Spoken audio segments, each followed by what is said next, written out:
Oke, bismillahirrahmanirrahim. Assalamualaikum warahmatullahi wabarakatuh. Alhamdulillahirabbil alamin wassalatu wassalamu ala asrofil anbiya'i wal mursalin wa ala alihi washabihi ajmain amma ba'du. Pertama-tama yang terhormat kepada Abi Hanifah Ida selaku Mas'ulus Program Al-Qur'an la raiba fihi. Yang kedua yang terhormat kepada guru-guru MTSM Al-Qur'an la raiba fihi, dan yang ketiga yang terhormat kepada kedua orang tua saya dan tidak lupa pula kepada teman-teman saya banggakan. Nah, jadi di sini saya akan mempresentasikan tentang pelajaran tentang sabar. Kita harus sabar. Nah, jadi menurut tafsir Al-Misbah karya Profesor Quraish Shihab, nah sabar itu memiliki banyak tafsirnya. Yang pertama adalah sabar menahan dari ejekan atau rayuan, dan sabar dari sabar dalam melakukan perintah dan menjauhi larangan Allah, sabar dalam menegakkan keadilan. Nah, jadi pokoknya itu banyak arti dari sabar. Nah, jadi kita tuh harus sabar terhadap ejekan, itu kita tidak boleh sakit hati, tidak boleh bersedih hati. Kemudian terhadap rayuan yang tidak baik kita juga harus sabar. Kemudian kita juga harus sabar dalam melakukan perintah Allah, jangan kayak bahasanya itu kayak berat hati. Nah, kemudian kita juga harus menjauhi larangannya dan sabar dalam menegakkan keadilan. Pasti di setiap menegakkan keadilan itu ada yang namanya itu rintangan. Nah, kita harus bersabar. Nah, kemudian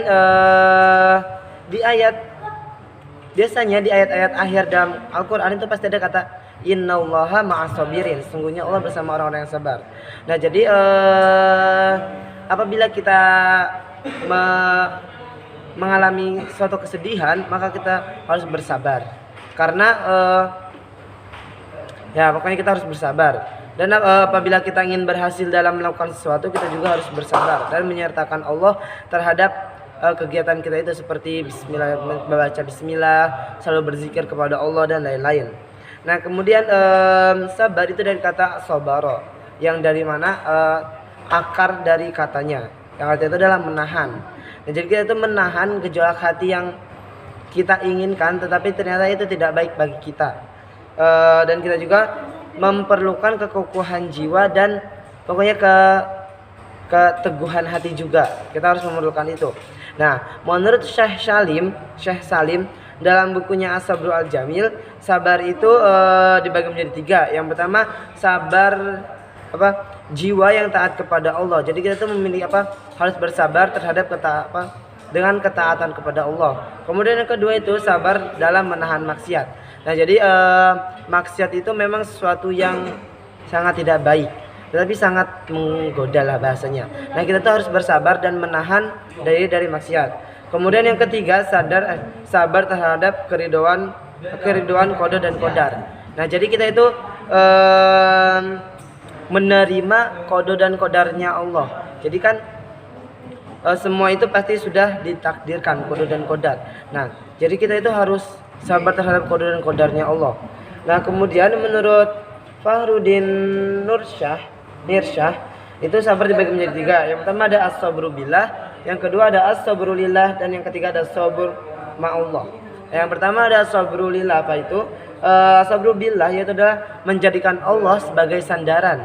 Jadi kita harus bersabar dengan menyandarkan diri kepada Allah, kayak sabar, sesungguhnya Allah bersama kita, kayak gitu. Kemudian yang kedua sabar as-sabrulillah, menjadikan Allah itu sebagai motivasi, sesungguhnya Allah bersama kita, sesungguhnya. Nah, jadi kayak ya pokoknya menjadikannya itu sebagai motivasi. Kemudian yang ketiga ada sabrul ma'allah, menjalankan semua perintah Allah dengan bersabar. Nah, kemudian yang terakhir ada macam-macam sabar. Yang pertama ada sabar dalam ketaatan. Nah, jadi kita itu harus bersabar terhadap sifat kemalasan kita dan menjauhkan hati dan pikiran dari satu pikiran yang buruk. Kemudian yang kedua sabar terhadap cobaan dan musibah. Nah, jadi apabila kita ada mendapatkan musibah, kita harus menerimanya dengan ikhlas. Seperti qalu